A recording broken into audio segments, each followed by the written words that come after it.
or good afternoon to the students and colleagues, whoever is here with us online.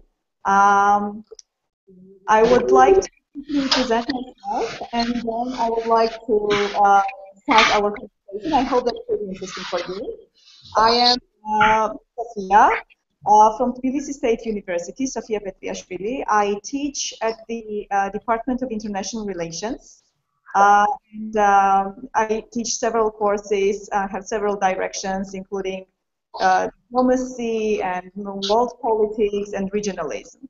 And I'm very happy to have this wonderful opportunity to be invited as a lecturer for the online Black Sea University. It's an honor and it's a pleasure at the same time.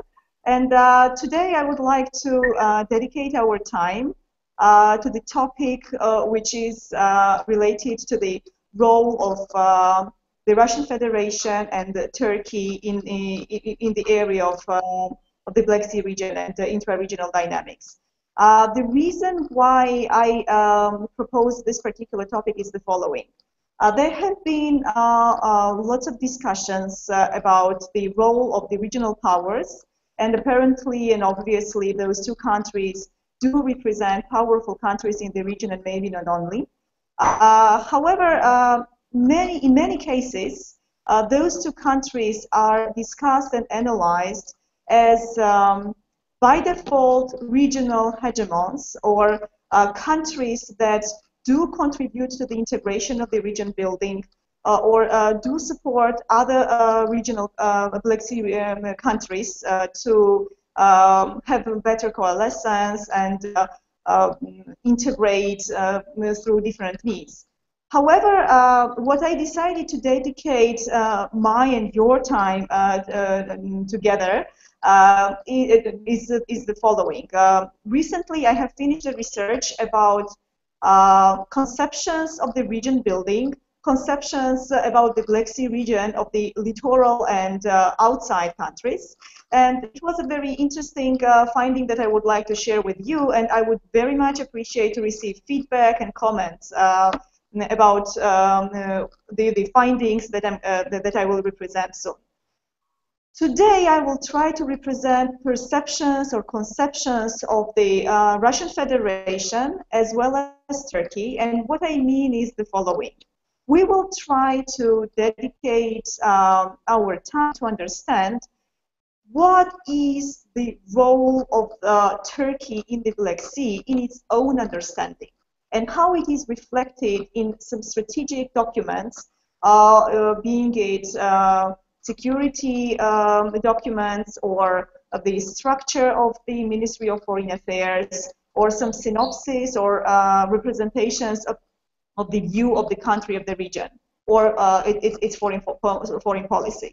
So it will, this particular approach will apply to both countries, as I've mentioned, and then let's unpack during the Q&A session whether those analyses do make sense to you, whether you agree with those or not. I would like to start with Turkey. And when talking about Turkey, there will be several areas that I will try to unpack with your support. First of all, I will try to analyze the understanding of Turkey's understanding of the Black Sea region, or Turkey's conception of the Black Sea region and its role in this region, if there is any understanding of the region and Turkey's role in it, on the basis of its perceptions of the role of the Black Sea itself, securitization of the maritime issues. Then I will move to the organigram of the Ministry of Foreign Affairs, and some analyses that are shared at the website of the Ministry of Foreign Affairs, and I will explain why I decided to focus on this as well. The background thinking of the rationale of this choice is that there is a perspective that whatever the foreign policy agenda is of the country vis-a-vis any particular region or the group of countries, it is reflected one way or the other in the structure of the organization, of the ministry, as well as in its strategic directions and priorities. So this is one of the reasons why I decided to look at the ministry and the information presented at the Ministry of Foreign Affairs. And then I will try to move to the analysis of the Russian Federation, and we will try to unpack very briefly, if time allows, let's go into the depth, the perspectives reflected in the foreign policy or security in the structural organization of the country, and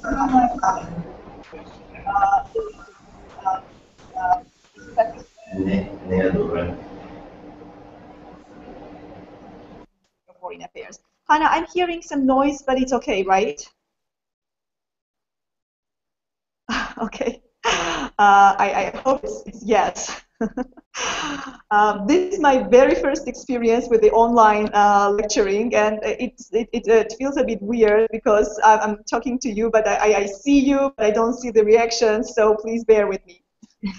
Don't worry, everything is okay. It was just another university joined us from Sophia, so it was just the sound of them joining, so you can continue. Thank you. Great, thank you.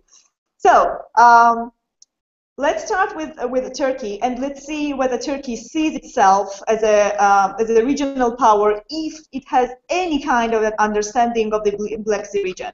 And then let's discuss briefly whether talking about Turkey's role in the Black Sea region is right or wrong, having in mind whatever analysis we will have and whatever findings we will discuss today. I would like to start with Turkey's role or its perspective or its understanding of the Black Sea itself.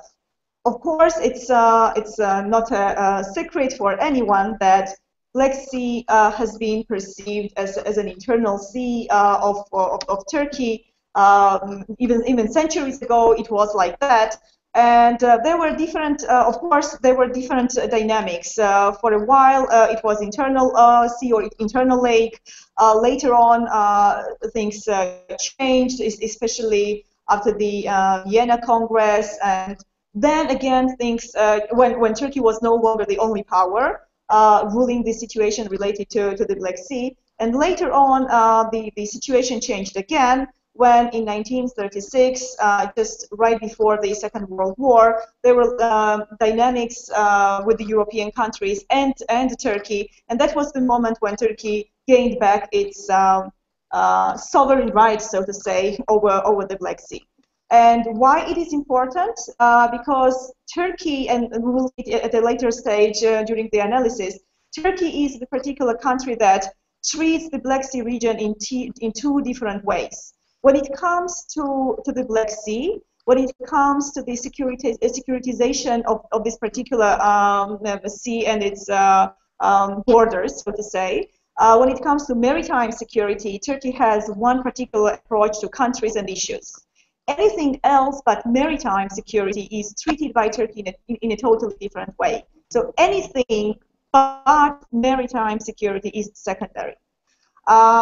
So how it is reflected and how it translates into particular steps or particular actions of this particular country.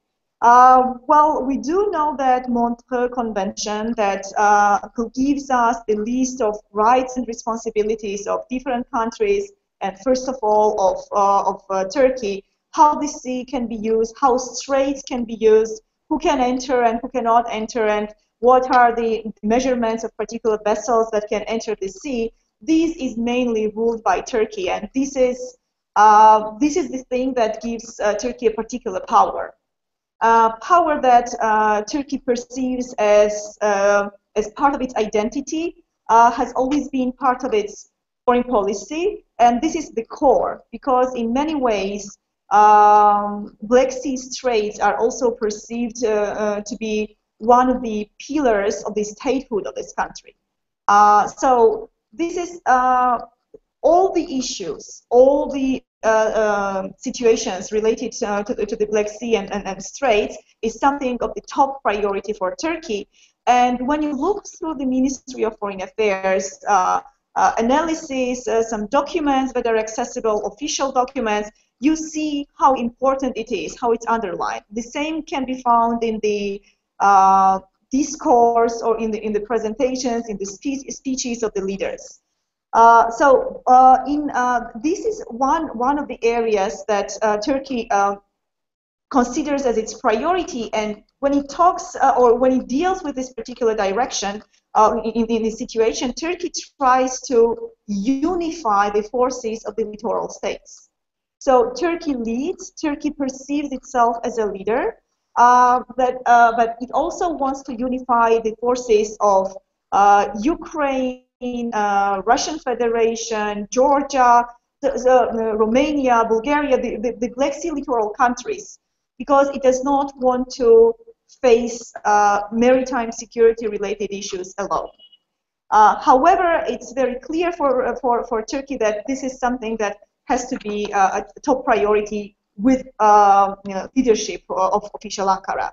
So there were cases when actually, let me put it that way. In different cases, different scholars and practitioners had a perspective whether Turkey perceives NATO vis-a-vis its role in the Black Sea, and I mean sea, not necessarily the region, whether it perceives NATO as its competitor or the partner. And there is no single perspective or no single no agreement, so to say, no common perspective about it. There is a group of countries that, or group of scholars from particular countries that say that Turkey is the country, being the NATO member, that does perceive NATO as its competitor, even when it comes to the areas and situation or issues related to the Black Sea and its security. But there is another perspective that states that Turkey does not want too much of a penetration of anybody, including NATO as an organization, in the Black Sea. And how it is reflected. So what are the arguments of those, of the latter group, so to say? The first of the arguments is based on the creation of the Black Sea 4 in 1998, which was later signed in 2001. And that was one of the efforts, or one of the attempts to ensure maritime security in the Black Sea in collaboration with other Black Sea countries.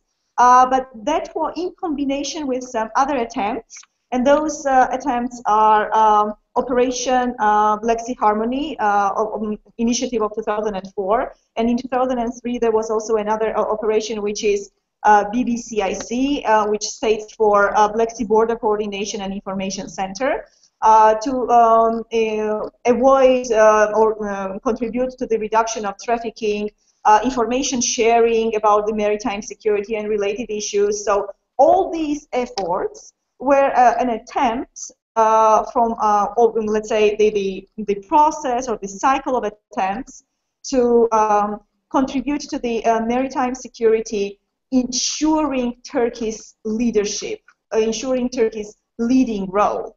And where does the fear, so to say, come from that NATO or US through NATO might want to compete with Turkey's leadership in the Black Sea? Here I would like to refer back to the statement of US Ambassador to Ankara, Ross Wilson. There was a period when he was the lead, who underlined the possibility of entertaining, and I'm trying to use it to use a quote, entertaining certain rights over the Black Sea, and such rights originate from the Black Sea status of international waters, and it's apparent that Washington desires to benefit from this right. So this statement was, and some other actions or signs or statements or part of the discourse of late 90s or early 2000s were perceived as an attempt from outsiders to penetrate into the area that has almost always been the area of Turkey's influence. Being in the Black Sea 4 or BBIC or any kind of information centers or other initiatives, these are the attempts, as perceived by the particular group of scholars and practitioners from Turkey, to ensure that, okay, this is the area where we lead. We are anyway NATO representatives. We also have Romania and Bulgaria, so there is no other need from the side of the United States of America or NATO as such to penetrate further. Because if you are worried about the maritime security, we are here. So, and we are strong, we have initiatives, so there is no point of no need for further penetration. Of course, the opponents of this idea do perceive Turkey's attempts, being it the Black Sea 4 or Black Sea Harmony, as or Turkey's engagement and active leadership and willingness to unify other littoral countries under those initiatives. They see those steps as signs or attempts from Turkey not only or not necessarily to underline its leadership role, but also to underline how important it is to have the unity and integration in the Black Sea region. So there is a group of countries or group of scholars that think that these are the steps contributing to the further region building or strengthening the so-called intra-regional integration, at least among the littoral countries.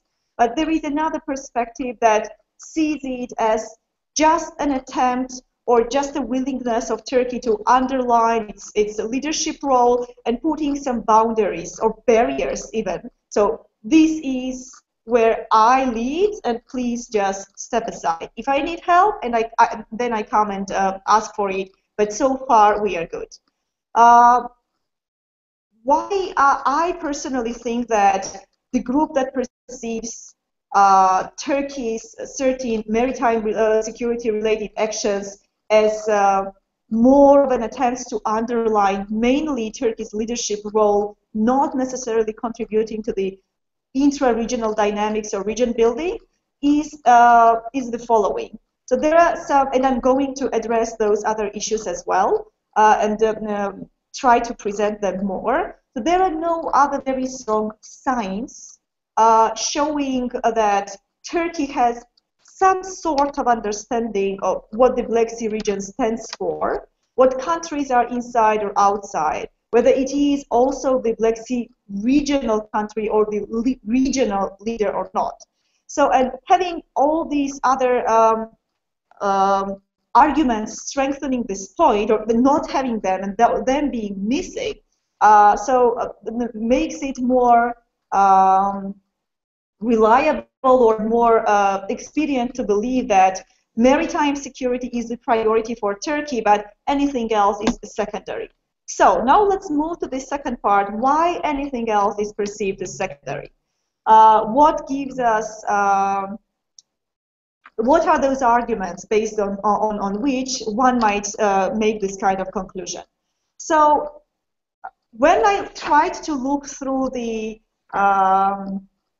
information available, being it the strategic documents, information shared at the MFA website, or some other information, once again representing the strategic vision of Turkey. What I find there is the following. So when Turkey talks about its role, and when it's starting from the synopsis shared at the Ministry of Foreign Affairs, and looking and ending up with some other documents, and I can give more information, more references if one is interested in those details. Turkey sees itself as an epicenter of Afro-Eurasian geography, and this is something that I'm also quoting, taking it from the official information shared at the Ministry of Foreign Affairs of Turkey. So, of course, that does not automatically mean that Afro-Eurasian geography excludes other regions, or excludes sub-regions, or excludes Black Sea region. But it's still can be perceived as a sign that Turkey does not want to be labeled, if I may say that, as a Black Sea regional power because it sees itself as something more than that.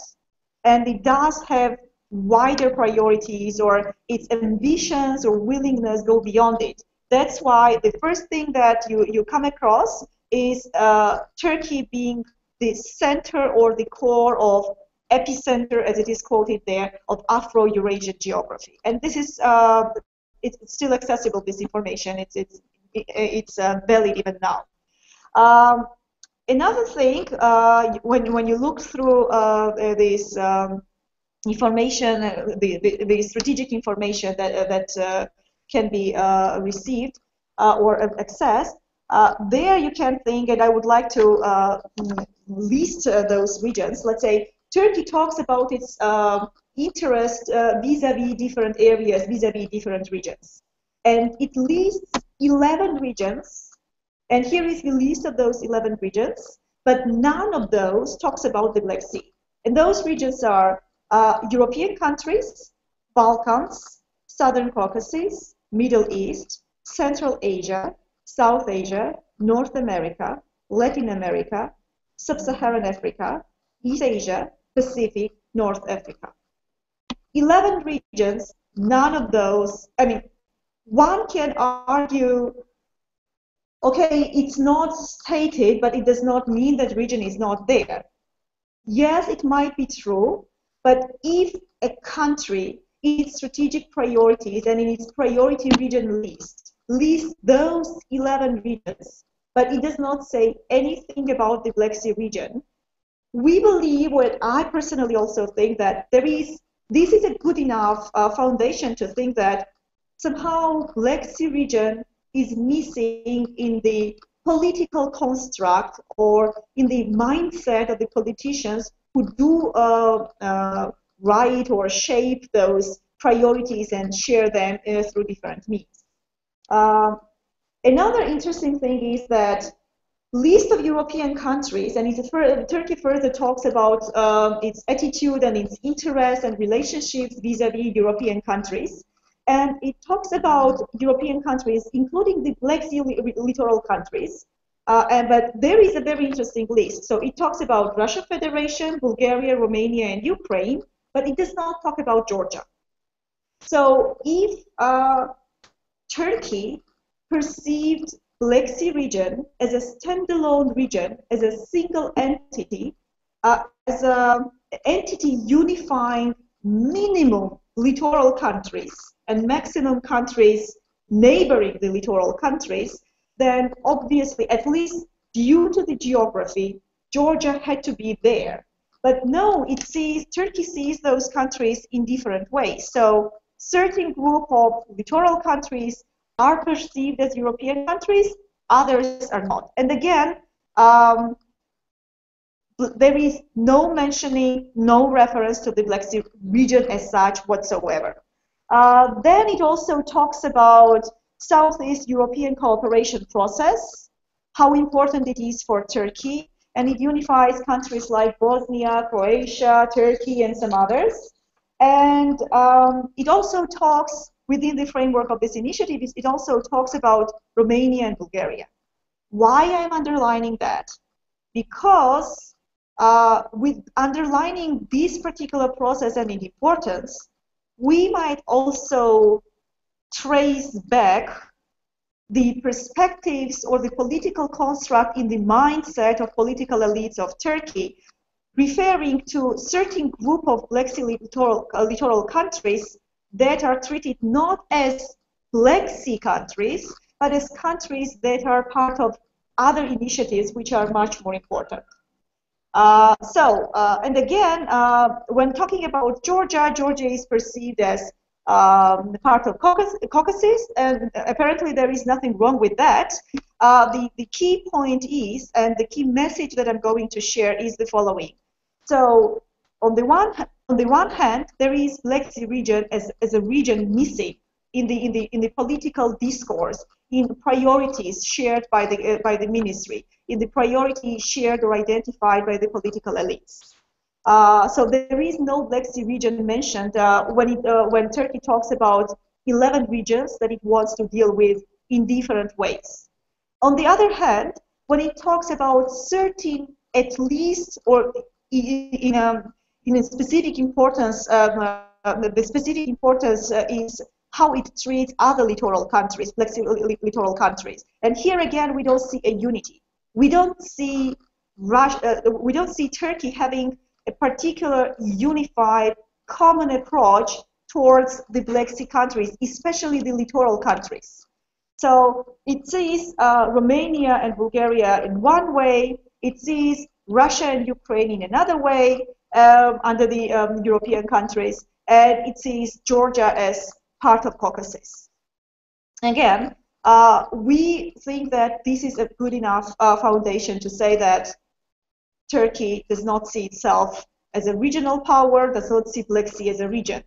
And another important thing is to look at the structure of the Ministry of Foreign Affairs. Why? Because I've been trying to look at those structures, not only of Turkey and Russia, but all the littoral countries. Those who do, at least geographically, represent the Black Sea countries. If not the region, at least the Black Sea countries. And there is a very interesting dynamic there, or the trend, that those countries, an example of which can be Romania, that do really see the Black Sea region as a region, even though Romania is a very special case because it sees itself as an outsider, not necessarily the member or the representative of the region as such, but still it sees the region as an entity. It is reflected in its organigram of the Ministry of Foreign Affairs. So there are particular units or particular leads who are responsible for region building, intra-regional dynamics, strengthening those dynamics, so on and so forth. So what is happening in this when it comes to Turkey? What's happening in the structure? How does the structure of the Ministry of Foreign Affairs of Turkey reflect its perspectives, its political constructs related to the Black Sea? And actually, we have to say that there is a very good consistency. So when the narrative of the priorities of the strategic vision does not specify anything that's important about the Black Sea region, the structure reflects the same. So when you look at the layers, when you look at the deputy ministries and their portfolios, and then the layer next after the deputy ministries, and then when you go into the depth, into the units and entities, there is no standalone particular entity or the department that would be responsible for the Black Sea region. And again, we believe that if a country prioritizes the particular region, and while there are some other regions, there is a department for Latin America, for Asia, for all the other more or less priority regions. There is nothing for the Black Sea region in particular. And once again, we think that this resonates well with the perspective of the Turkish political elites.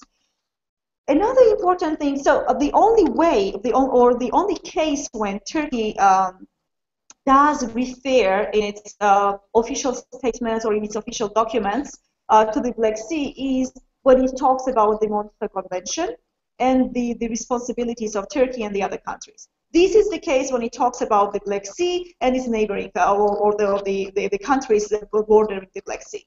But again, there is no underline or no emphasis of the region being an entity.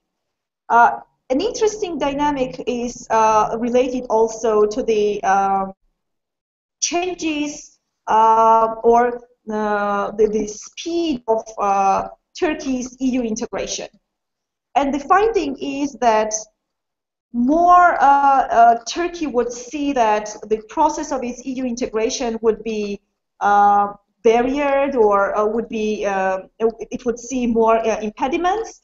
It would have more intention to perceive itself as a leader of a wider area, or just more focused on other areas, other issues, and that would also reflect its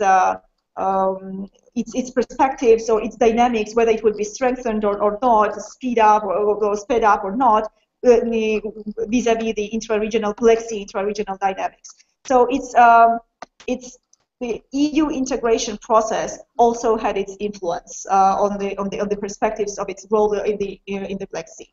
Overall, what I would like to say is this analysis lead us to the following conclusions about about Turkey's perspective of the Black Sea region. So there is very poor evidence that would tell us that Turkey is a Black Sea regional power and it sees the region as a single entity and it has its own particular clear-cut approach or strategic vision towards this region. Why? Because of whatever I have been sharing so far, we see that there is no conception or no vision of the Black Sea region as a single entity. This is one conclusion. The second conclusion is that Turkey does not see Black Sea littoral countries as one group towards which it might want to have a particular unified approach, and so far it does not have any. It does not see itself as a Black Sea region country, or even a leader of the Black Sea region. It does not see itself as such. It sees itself in the EU, it sees itself as a leading Black Sea country, again going back to the Montreux Convention and the Black Sea Straits and Turkey's sovereign power over those straits, but nothing more than that. And accordingly, Turkey does not build its foreign policy according to some Black Sea regional imperatives in mind. So its foreign policy as such does not represent main directions or main imperatives, priorities, how the Black Sea region should be built, what its priorities are, so on and so forth. This is actually very interesting, especially if we consider the fact that Turkey is the initiator and one of the proponents of the BSEC, and it still stays as a representative of this organization. However, when I had a chance to talk to different representatives of this organization last year in September as part of my research, I had a very interesting finding. Those who were the politicians actively engaged in the BSEC-related activities and its role vis-a-vis the BSEC region, not necessarily the Black Sea region, because these are two parallel terms often used interchangeably, however they mean different things. So there was an underlined statement, a cross-cutting statement, so to say, that BSEC is never perceived as an institutional foundation, suggested as an institutional foundation by Turkey or any other countries for the Black Sea region. It was more of a platform within the framework of which different government representatives would meet and discuss important topics, important things. However, it would not be a tool for strengthening regional integration or being, once again, I want to underline that, an institutional foundation. So if we believe into those arguments, and if we once again analyze the BSEC's role, BSEC's engagement or lack of an engagement in the Black Sea region building, then we might be more prone to believe into this argument. So, and then Turkey's being one of the leading powers of BSEC would very well explain or would complement the previous arguments that yes, it's a BSEC power, it's a BSEC country, it's a leading country, the initiator of this idea of this organization, but still it does not see Black Sea region as a single entity. It does not see itself as a Black Sea region power. I will try to move to the Russian Federation, but I will talk about Russia in less, because I want to give a platform and more time to others who might also have some questions, because I'm also very interested to hear from you what you think about it, what you agree with, what you disagree with. So I will quickly move to Russia, and then we move to the Q&A session. So when we talk about the Russian Federation perception or the conception of the Black Sea region. Here again, I have to say that there is not that much difference from the findings in regards to Turkey. What I mean is the following. Once again, if you go back and analyze either the structure of the Ministry of Foreign Affairs of the Russian Federation, or when you go into the some strategic documents, being in the foreign policy or the security strategy of different periods, not necessarily one particular strategy document of a particular year, but it's a kind of a trend. When you analyze it, you see that structure does not reflect the Black Sea region. So again, the Black Sea region, as a single entity, is missing there. And when we talk about and when we analyze the security and the foreign policy concepts of the Russian Federation, here again we see one particular trend. Black Sea countries of the Black Sea are perceived either as CIS countries or the former CIS countries, and that's this particular political construct or this particular perspective towards this group of countries does have an influence on how the politics, foreign policy towards those countries are shaped. Or it's some of the countries are also perceived, and Russia also talks in certain security concepts about the BSEC and BSEC countries or the wider Middle East. So these are the terms or the labels how Black Sea littoral countries and their neighbors are labeled by the Russian Federation. And again, it's reflected in it's there in all the strategic documents, not only in one case or the other. So it's kind of a cross-cutting thing. It's a tendency. And this also makes us believe that even though both countries, both Turkey and Russia, official Moscow and official Ankara, they do represent influential countries in the Black Sea basin.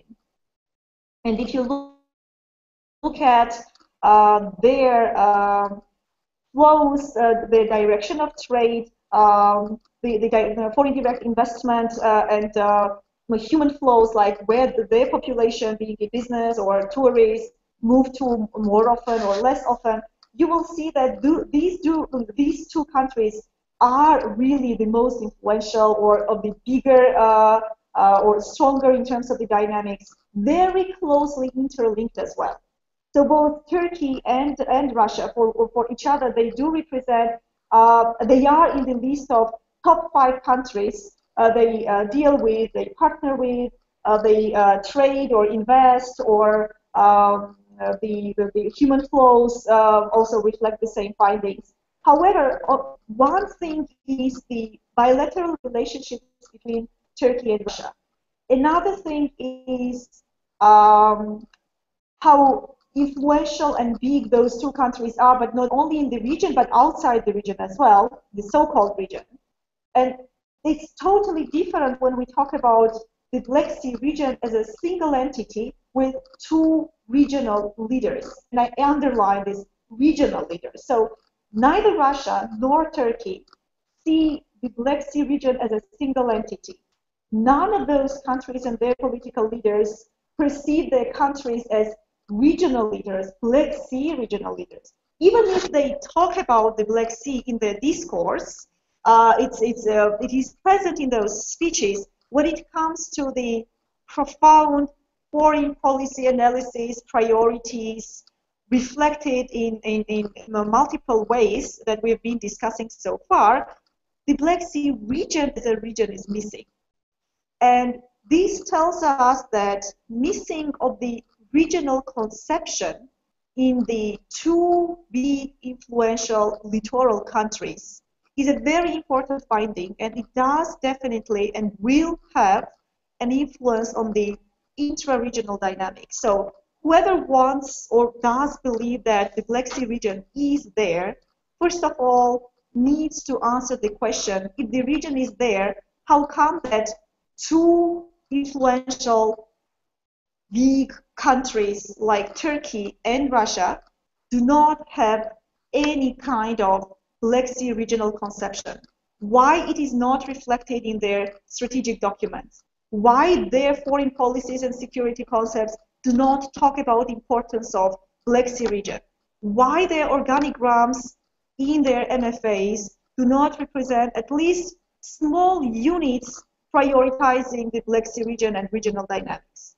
So this is the question to you. I would like to end up here, and the floor is yours. Thank you very much, Sophia, for the wonderful lecture. Dear universities, we have the chance to raise the questions. And for this, because your sound is switched off now, I will ask you to move your hand so I can see it in the down of the screen. And I will switch on the microphone of those universities who will be speaking.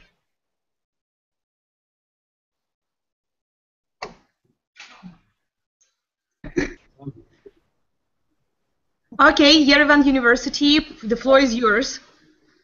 I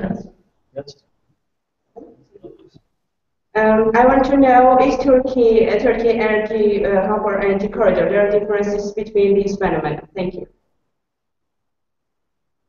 Sorry, I did not hear the question. If possible, please raise it again slowly, because the sound was not very good and we couldn't hear it properly. Okay, first of all, thank you very much for your presentation. And now my question, is Turkey energy hub or energy corridor? There are differences between these two phenomena. Energy corridor or what? Or energy hub. What is Turkey? Energy hub or energy corridor? Okay, then I have to go back to this young lady. Thank you. It's a very interesting question, but give me your definition of those two concepts. Because first of all, we need to agree on those concepts, whether we have the same kind of understanding of those or not.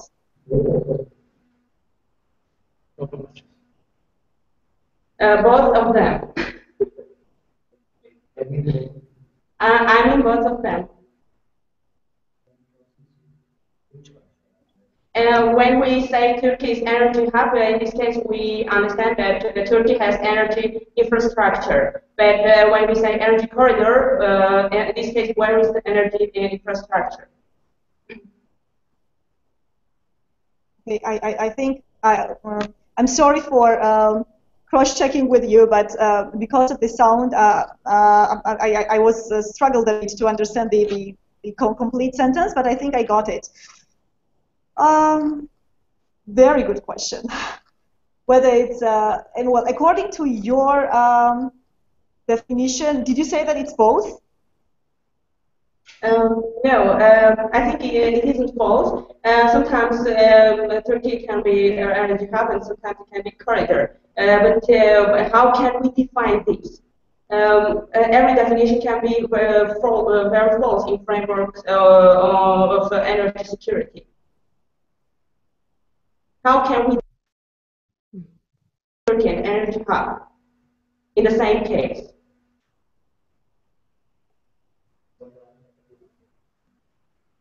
That is the fact on policy making by the Turkey in the region.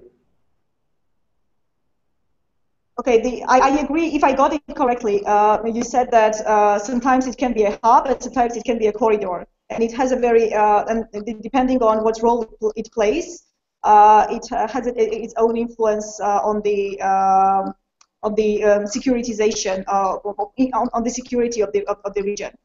Well, definitely yes. It can play both roles. What I can say as part of your answer, and if you have more information, I would be more than happy to get those details. I also had an attempt to analyze the flows of different products, and Turkey was one of the priority countries. What I mean is the following. I wanted to see in general, direction of trade and foreign direct investment direction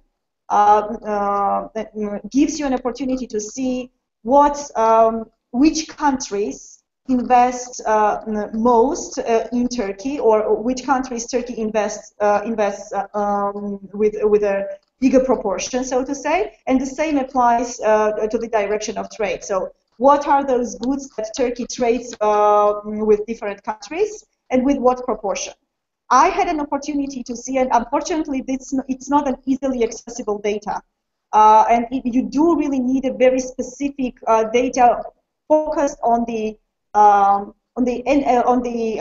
products like gas or oil, to see the actual numbers in proportions, to decide whether it's just the corridor or it's also a hub, because you need to make the comparison of the numbers. I did not have an opportunity to get access to those numbers because either this data is closed it's not free for easy access, or it's of a very high price. You need to pay for it, and unfortunately, my research did not allow me to pay per good statistical information to get it.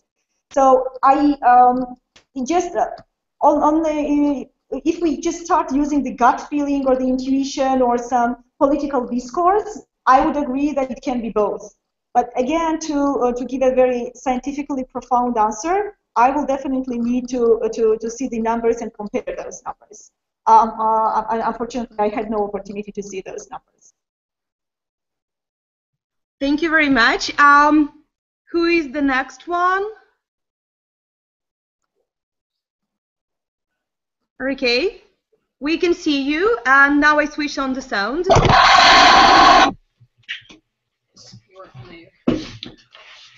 Hello, can you hear me, Professor? Clearly, yes. Thank you. Yes. Thank you. Thank you very much for your presentation. I found it very interesting, particularly how you explain how both in the cases of Russia and Turkey, the concept of the region itself is not even in the social and political construction of the governments themselves. So therefore, how does the region exist? But one thing that I'm a little bit curious about, for instance, our country, Russia, views itself as a regional partner in Eurasia. However, the relationship that our nation maintains with surrounding countries is unique to the countries themselves. It is not a unified policy with the entire region. So my question to you is does that matter? Is that a necessary tenet for having a unified strategy for the region to make the player a regional power itself? Thank you very much. Brilliant question. Thanks a lot. This is a question that I have been asked at the different stages, and when you do the analysis of the regionalization or the region building, this is one of the first questions that you come across and you need to answer. Let me, the short answer to this question would be yes, it matters, but I will try to give you, provide you with a bit longer answer, if you don't mind. And here is the situation. So it's not only about Turkey or Russia.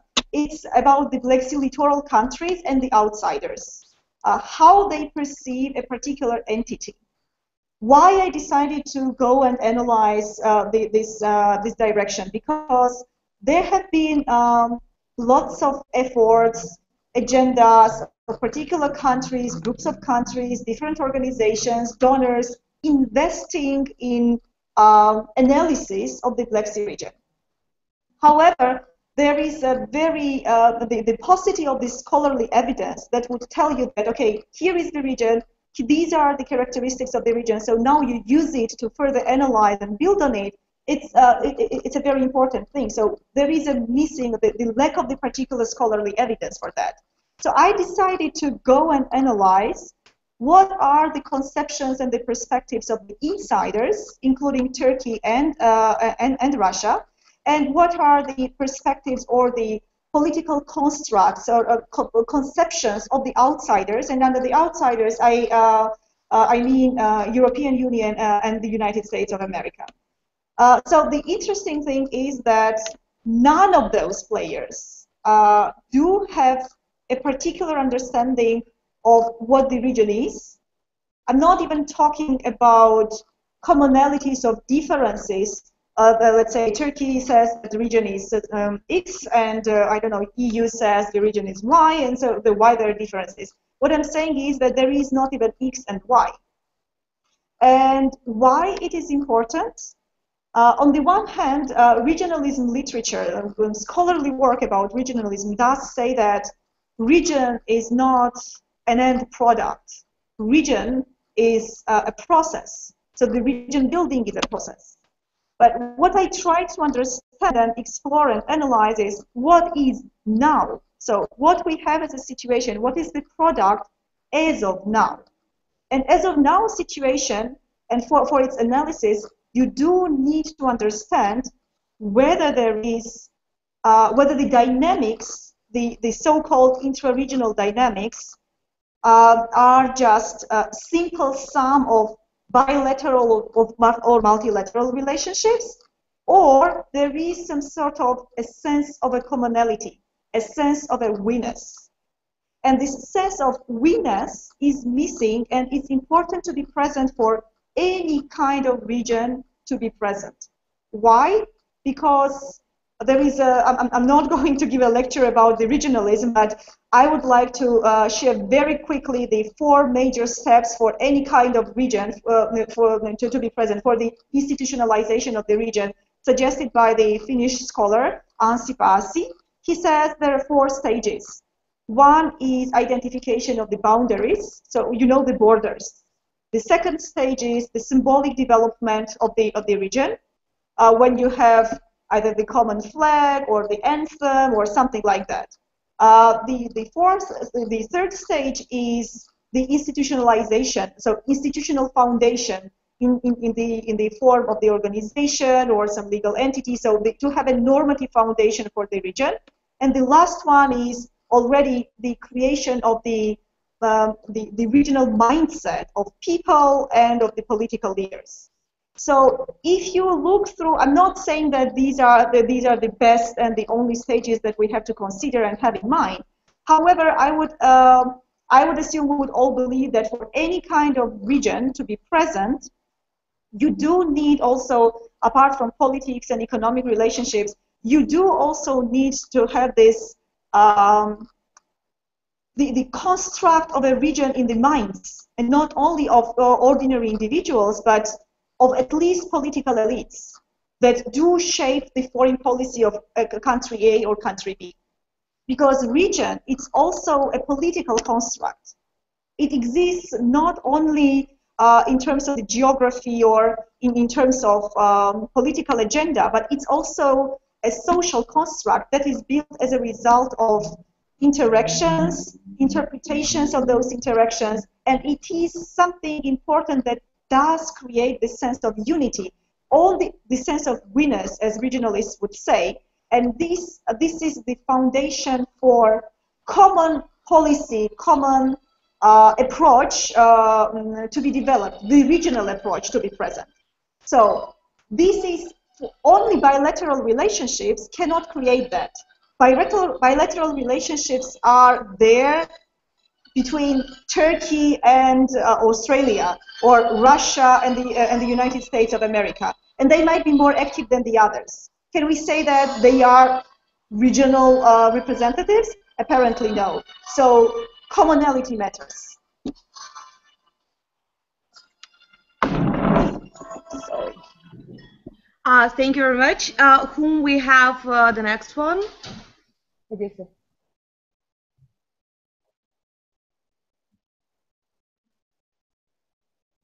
Okay, Sophia, you have the sound. Thank you.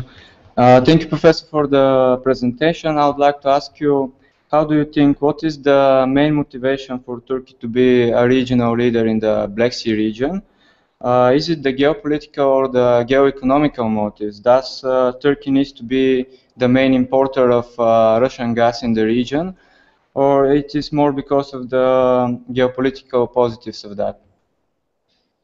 Thank you. It's also a very interesting question. How do we do that? Do we collect the questions and I answer them, or do we continue the way that we have been doing? We probably continue as we are because we have not that much time. So you have this question and yet one from Odessa, and probably we will finish with this. Sure, as you say. what motivates Turkey? I would slightly change the formulation, if I may, formulation of the question. I would ask what might motivate Turkey to become or to start seeing itself as a Black Sea regional leader, because so far we don't really see it, this kind of motivation. And actually it's very hard to say. And I will try to make some sort of analysis or some sort of comparisons with Romania and Bulgaria, especially when it comes to Romania. What I mean is the following. There is a theoretical perspective, we call it subregionalism, which says that when the country aspires for a membership of particular organization, it loses its intention or its willingness to become very strongly integrated into the other region. So to put it in a very simple way, let's say an historical example of this is the following. Romania's and Bulgaria's willingness to become the EU members was something that motivated them to develop, but also was something very strongly impeding them for intra-regional dynamics, because they would perceive anything but the European Union as a threat to their Europeanness and as a threat to their possibility for quick and smooth and successful EU membership. How does it apply to the case of Turkey? If Turkey, and unfortunately we see a different type of tendency, so there are some ups and downs and we are all aware of it, but let me put it that way. If Turkey, same might apply to Turkey, so if official Ankara wants to activate itself and focus on its successful EU membership, then it might lose its interest, or I don't know, it might not want to allocate its resources to also play a role of another region's leader. If EU membership is not that promising for a particular time period, then it started seeing itself as a leader of a wider region, which is the wider Middle East, or even for like Afro Middle Eastern area. So if that actually makes it even more difficult to perceive, to make Turkey perceive itself as a Black Sea region leader and see Black Sea as a single entity, as a region, because it has higher ambitions, it has other perspectives and other perceptions of its own self over leaders. So it wants to be a leader of a different type of entity. So with that in mind, I don't think that in the nearest future there is a possibility for Turkey to shift its focus from whatever it is now to the Black Sea region, and it being a Black Sea regional leader. What can motivate it? Changes, geopolitical changes, just changing the balance of power, changing the status quo in this part of the world and in the wider area. But we just need to wait. So far, I don't see any tendencies or promising signs of it. Thank you. And the last question from this side. Do you feel that the relations between Russia and Turkey can change significantly when the crisis, any kind of crisis happening in the Black Sea? So, for example, we had 2008 and crisis with Georgia. We have 2014 and Ukrainian crisis. Do such things influence the intra-regional relations between these two states? Thank you, Hannah. That's also a very interesting question. And what I can say is that any kind of, definitely in the contemporary globalized world, whatever is happening, not only in the neighborhood, but outside of the neighborhood, still has an influence of countries that are located further. And then, of course, whatever is happening in the so-called Black Sea area does will influence the relationships between countries. However, what I can say is the following. I don't think it will definitely influence bilateral or multilateral relationships in the Black Sea Basin. It will influence relationships between Turkey and Russia, between Turkey and Ukraine and other countries. But I don't think that it will have a positive influence on intra-regional dynamics, meaning I don't think it's going to help the Black Sea region to integrate better. And actually, I have to say that one of the reasons why it will be very hard for the Black Sea region to become a region is exactly those crises. So Georgia against Turkey, Russia against Ukraine, Turkey and Russia, very interesting couple to tango. Sometimes they complement, sometimes they don't. So all these different dynamics do create a very strong foundation for the region not to be there. So these are very important barriers, and apparently the crisis will deepen those diversities even more. Thank you very much. We had a great lecture today, and we will be glad to see you next time in the end of April at our next lecture. Thanks for all universities.